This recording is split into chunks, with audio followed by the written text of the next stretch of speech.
xibaar yu wér te wóor ca tàng ba abonnez-vous pour ngeen di mën di jot suñuy vidéo.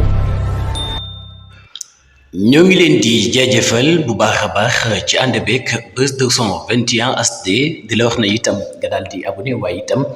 activer cloche de notification bi pour vidéo bu ñu dugg rek ngeen mën ca jot. xibaar yi nag la ca gën a fees ginnaaw bi nga xamee ne nag kii di njiitu réew mi tas na pencum ndawi réew ma moom maire bu Guédiawaye waaye itam nekk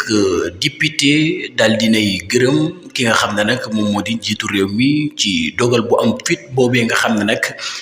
daal dina koy jël waaye ak taxawaayam bi nga xam ne jël na ko ngir defaraat li nga xam ne moom moo di réewum Sénégal waaye itam nee na ma ngay gërëm coalition bi nga xam ne nag ci la bokkoon mu di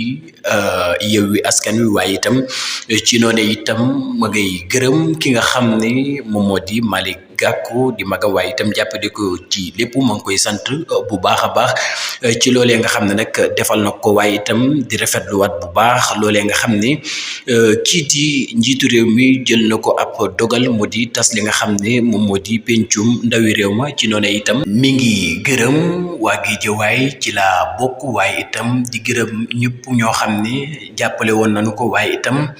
di rafetlu bu baax a baax ci ndogal boobee nga xam ne nag moom njiitu réew bi Bassirou Diomaye Diakhar Faye daal dina koy jël ci le 12 septembre bi waaye itam jàppaat li nga xam ne moom moo di élection législative yi